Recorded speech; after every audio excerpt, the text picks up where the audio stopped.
என் பேர் மஞ்சு. இந்த வீடியோவில் கோதுமை களி கட்டி பிடிக்காம சிம்பிளான மெத்தடில் எப்படி செய்கிறதுன்னு நான் செஞ்சு காமிச்சிருக்கேன்.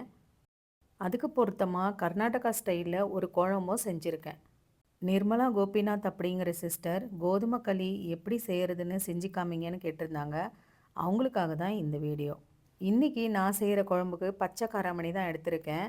கர்நாடகாவில் மொச்சை, காராமணி, துவரங்காய் இதெல்லாம் சீசன் வந்தால் போதும். அந்த சீசன் முடியிற வரைக்குமே பார்த்திங்கன்னா இந்த குழம்பு தாங்க வைப்பாங்க. பச்சை மொச்சையெல்லாம் பார்த்திங்கன்னா அவ்வளோ விரும்பி சாப்பிட்றாங்க. தள்ளு வண்டியில் ஒரு 10 மணிக்கு இந்த மொச்சக்காய் விற்க ஆரம்பித்தா போதும், மதியத்துக்குள்ளே பார்த்திங்கன்னா மொத்த மொச்சக்காயும் காலி ஆகிடும். அவ்வளோ விரும்பி வாங்குவாங்க. அதே மாதிரி விரும்பியும் இந்த ஊரில் சாப்பிடுவாங்க. உப்புமா செஞ்சாலும் இந்த மொச்சக்கொட்டையை போடுவாங்க. அது மட்டும் இல்லாமல் புலாவ் செஞ்சாலும் இந்த மொச்சக்கொட்டையை போட்டு புலாவ் செய்வாங்க. சீசன் முடிகிற வரைக்குமே பார்த்திங்கன்னா இந்த மொச்சை குழம்பு தாங்க நிறைய பேர் வீட்டில் செய்வாங்க. எனக்கு எல்லாருமே கன்னடா ஃப்ரெண்ட்ஸுங்கிறதுனால அவங்க வீட்டில் நான் சாப்பிடும்போது எனக்கு எந்த குழம்பு டேஸ்ட் பிடிக்குதோ அந்த குழம்ப நான் அப்படியே நானும் செய்ய ஆரம்பிச்சிருவேன். களிக்கு, சாதத்துக்கு இந்த மாதிரி ஸ்டைலில் குழம்பு செஞ்சு பாருங்கள், அவ்வளோ சூப்பராக இருக்கும். இட்லி தோசைக்கும் சூப்பராக இருக்கும். இந்த வீடியோவை ஸ்கிப் பண்ணாமல் பாருங்கள். அப்போ தான் ஸ்டெப் பை ஸ்டெப்பாக உங்களுக்கு களி செய்கிறது புரியும். ஆல்ரெடி நம்ம சேனலில் ராகி களி செய்கிறத பற்றியும் போட்டிருக்கோம். பார்க்கணுன்னு நினைக்கிறவங்க அந்த வீடியோவும் போய் பாருங்கள்.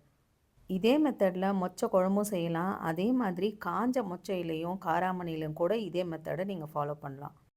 இது நம்ம குக்கரில் தாங்க வேக வைக்க போகிறோம். ஏன்னா பாத்திரத்தில் வேக வச்சா ரொம்ப நேரம் ஆகும். இது கூடவே 2 தக்காளி நான் கட் பண்ணி நான் இதில் சேர்த்துக்கிறேன்.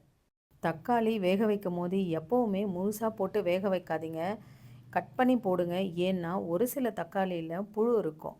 இதில் கொஞ்சமாக தண்ணி சேர்த்து நான் 2 விசில் விட்டுக்கிறேன். இப்போ இன்னொரு குக்கர் வச்சு அதில் 2 ஸ்பூன் எண்ணெய் போட்டிருக்கேன். எதுக்காக குக்கர் வச்சுருக்கேன்னா மறுபடியும் நம்ம இதை விசில் விட போகிறோம். இந்த குழம்புக்கு தேவையானது கொஞ்சமாக தேங்காய், நாட்டு கொத்தமல்லி கொஞ்சம், தேவையான அளவுக்கு சாம்பார் பவுட்ரு, ஒரு பெரிய வெங்காயம். இப்போ இந்த வெங்காயத்தை மட்டும் நம்ம எண்ணெயில் போட்டு வதக்கி எடுத்துக்க போகிறோம். கொத்தமல்லி நாட்டு கொத்தமல்லியாக இருந்தால் தாங்க ரொம்ப டேஸ்ட்டாக இருக்கும். இப்போ இது கூட ஒரு 3 பல்லு பூண்டு நான் சேர்த்துக்கிறேன். இது 2த்தையும் நல்லா வதக்கிக்கலாம். ஒரு சிலர் முழு வெங்காயத்தை அப்படியே டைரெக்டாக ஸ்டவ்லேயே சுட்டுட்டு அதுக்கப்புறமும் சேர்த்துப்பாங்க. நான் வந்து இன்றைக்கி வதக்கி தான் சேர்க்க போகிறேன். வெங்காயம் மீடியமாக வதங்கினா போதும், ரொம்ப வதக்கிடாதீங்க, இல்லைன்னா வேறு மாதிரி குழம்பு டேஸ்ட் வந்துடும். இப்போ வெங்காயம் வதங்கிடுச்சு, அது நல்லா ஆறட்டும். அதுக்குள்ளே நம்ம தேங்காயை அரைச்சி எடுத்துக்கலாம். நம்ம எடுத்து வச்சுருந்த தேங்காய், சாம்பார் பவுடர், இது உங்கள் காரத்துக்கு ஏற்ற மாதிரி நீங்கள் சாம்பார் பவுடரை சேர்த்துக்கலாம். அதுக்கப்புறம் இந்த கொத்தமல்லி. உங்களுக்கு புளிப்பு நல்லா பிடிக்கும்னு நினச்சிங்கன்னா கொஞ்சம் புளியும் ஆட் பண்ணிக்கலாம். களிக்கு வந்து ரொம்ப புளிப்பாக இருந்தால் எங்களுக்கு பிடிக்காது, அதனால் நான் புளி சேர்த்துக்கல. இப்போ நம்ம குக்கரில் வதக்கி வச்ச வெங்காயமும் பூண்டும் ஆறிடுச்சு, அதுவும் இது கூடவே சேர்த்துக்கலாம். இது எல்லாத்தையுமே கொஞ்சம் கூட தண்ணி போடாமல் மிக்சியில் ஃபஸ்ட்டு அரைச்சிக்கோங்க. ஏன்னா தேங்காய் சரியாக அரைப்படாது. இப்போ குக்கரில் இருந்த காராமணியும் நல்லா வெந்துருச்சு. இந்த காராமணி கூட நம்ம வேக போட்ட தக்காளியை நம்ம அரைக்கிறதுக்கு எடுத்துக்க போகிறோம். இது கூடவே வெந்த காராமணியும் கொஞ்சம் அரைக்கிறதுக்காக எடுத்துக்கலாம்.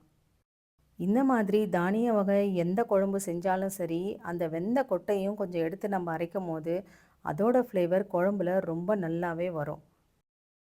தக்காளி வேக வச்சதுனால மேலே தோல் தனியாக வந்திருக்கும். அந்த தோல் நமக்கு தேவையில்லை, நம்ம எடுத்து போட்டுடலாம்.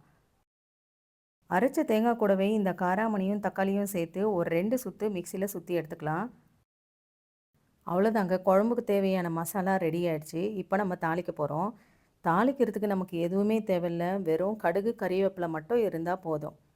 இப்போ நான் ஒரு 3 ஸ்பூன் எண்ணெய் போட்டிருக்கேன். கொஞ்சமாக கடுகு, ஒரு பிஞ்சு வந்து சீரகம். இது நல்லா வெடிக்கட்டும். அதுக்கப்புறம் கறிவேப்பிலை சேர்த்துக்கலாம்.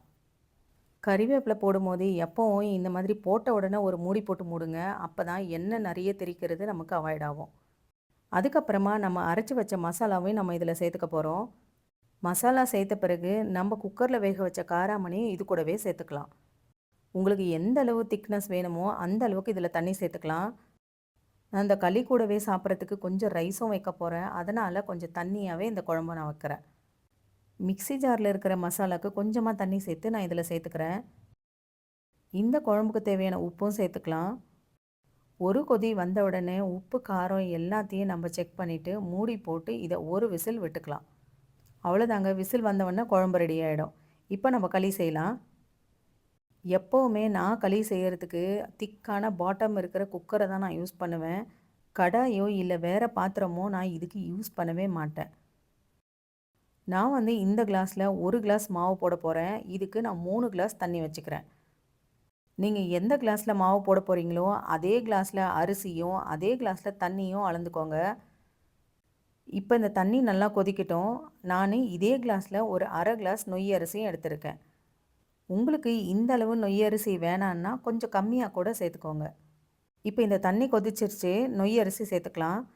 ஒரு சிலர் ரவை கூட சேர்த்துப்பாங்க. உங்களுக்கு வேணும்னா கோதுமை ரவை கூட நீங்க சேர்த்துக்கலாம். இந்த நொய் அரிசி நல்லா சாஃப்ட்டா வேகணும். அது வரைக்கும் வேக வைங்க. ஒரு கொதி வந்த உடனே லோ ஃப்ளேம்லேயே இதை வேக வைங்க. இல்லைன்னா தண்ணி சீக்கிரமாக இதில் இருக்கிறது சுண்டிடும். நொய் அரிசி ஊற வச்சு சேர்க்கும் போது சீக்கிரமாகவே வெந்துடும். பாருங்கள், இது நல்லா சாஃப்டாக வெந்துருச்சு. இதோட பதமும் பாருங்கள் எப்படி இருக்குன்னு நான் காமிக்கிறேன். நம்ம கஞ்சி எல்லாம் காசுனா எப்படி இருக்குமோ அந்த பதத்தில் இருக்குது பாருங்கள், இந்த மாதிரி இருக்கணும். இப்போ இதில் 1 கிளாஸ் கோதுமை மாவு சேர்த்துக்கலாம். ராகி களிக்கு மாவு போட்டு ஒரு 10 நிமிஷம் வேக வைப்போம். ஆனால் இந்த கோதுமை களிக்கு மாவு போட்ட உடனே நம்ம உடனே கலர ஆரம்பிச்சிடணும். மாவு ஒரே இடத்துல போடாமல் எல்லா இடத்துலையும் படுற மாதிரி மாவு போடுங்க. போட்ட உடனே இந்த களி கிண்டுற கொம்பில் நம்ம கிண்ட ஆரம்பிச்சிடணும். களி கிண்டிக்கிட்டு இருக்கும் போதே மீடியம் ஃப்ளேமில் ஃப்ளேம் எரிஞ்சிக்கிட்டே இருக்கணும். கம்மியும் பண்ணாதீங்க, ஹை ஃப்ளேம்லேயும் வச்சிடாதீங்க. உங்களால் எந்த அளவுக்கு கிண்ட முடியுமோ அந்த அளவுக்கு கிளறிக்கிட்டே இருங்க. ஒரு சின்ன கடுகளவுக்கு கட்டி கூட வராமல் அந்த அளவுக்கு சூப்பரான பதத்தில் இந்த களி ரெடி ஆகும். இப்படி கிண்டும் போதே இந்த மாவு நல்லா வெந்துடும்.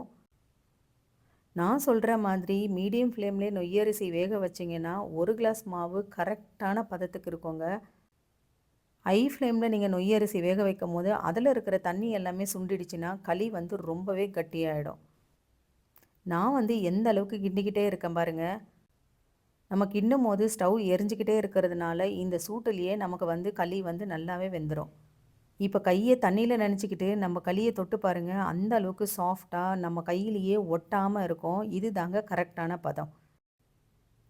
அவ்வளோதான். இப்போ நம்ம களியை உருண்டை பிடிக்க ஆரம்பிச்சிடலாம். நான் இப்போது இந்த கொம்பில் இருக்கிற களியை எவ்வளோ க்ளீனாக எடுக்கிறேன் பாருங்கள். இப்படி தாங்க கிராமத்தில் எடுப்பாங்க. உருண்டை பிடிக்கிறதுக்காக நான் வந்து தாளிக்கிற கரண்டி தான் எடுத்திருக்கேன். இதில் நான் போட்டு எப்படி உருண்டை பிடிக்கிறேன்னு நீங்களே பாருங்கள்.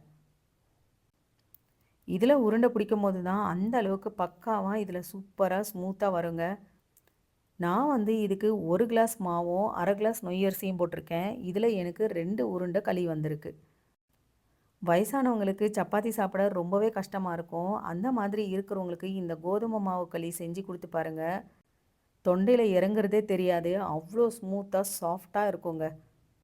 இந்த உருண்டை எப்படி பிடிக்கிறேன் பாருங்கள். இப்படி பிடிக்கும் போது கொஞ்சம் கூட ஓட்டை இல்லாமல் நல்லா ரவுண்ட் ஷேப்பில் ஸ்மூத்தாக வரும். திக்கான பாட்டம் இருக்கிற நம்ம பாத்திரத்தில் செய்யும் போது இதில் எங்கேயுமே அடி பிடிக்காமல் சூப்பராக வந்துடும். அதே மாதிரி நம்ம குக்கரை வாஷ் பண்ணுறதுக்கும் ரொம்பவே ஈஸியாகவும் இருக்குங்க. களி செஞ்ச பிறகு ஹாட் பாக்ஸில் போட்டு வைக்காமல் எந்த பாத்திரத்தில் களி செஞ்சோமோ அதே பாத்திரத்தில் இந்த களியும் போட்டு வைங்க. காயாமல் அப்படியே இருக்கும். இந்த களி உருண்டை பிடிக்கும் போதே பாருங்கள், நல்லா வெள்ளையாக முழு முழுன்னு எப்படி ஸ்மூத்தாக இருக்குன்னு. இதில் ஒரே ஒரு சின்ன பீஸு கட்டி கூட இல்லாமல் அவ்வளோ ஸ்மூத்தாக களி வந்திருக்கோங்க. பாருங்கள் எப்படி இருக்குது களி, நான் சொன்ன மாதிரியே இருக்கா? இப்போ குழம்பு ரெடி ஆயிடுச்சு. குழம்பு ஓப்பன் பண்ணிக்கலாம். பாருங்கள் எப்படி இருக்குன்னு. கர்நாடகாவில் இந்த மாதிரி தாங்க இந்த குழம்பு செய்வாங்க. குழம்பு நல்லா ஃப்ளேவராக சூப்பராக இருக்குங்க. நீங்களும் இதே மாதிரி ட்ரை பண்ணி பார்த்துட்டு எனக்கு கமெண்ட்டில் சொல்லுங்கள். நம்ம சேனலில் நான் போடுற ஒவ்வொரு வீடியோவும் உங்களுக்கு ரொம்பவே யூஸ்ஃபுல்லாக இருக்கும்னு நான் நினைக்கிறேன். இந்த வீடியோ பிடிச்சிருந்தால் லைக் பண்ணி நம்ம சேனலில் சப்ஸ்கிரைப் பண்ணிக்கோங்க. கிராமத்து ஸ்டைலில் ராகி கூழ் எப்படி செய்கிறது அப்படிங்கிறத பற்றி வீடியோ வேணும்னு நினச்சிங்கன்னா கமெண்ட்டில் எஸ்ன்னு பதில் சொல்லுங்கள். தேங்க்யூ.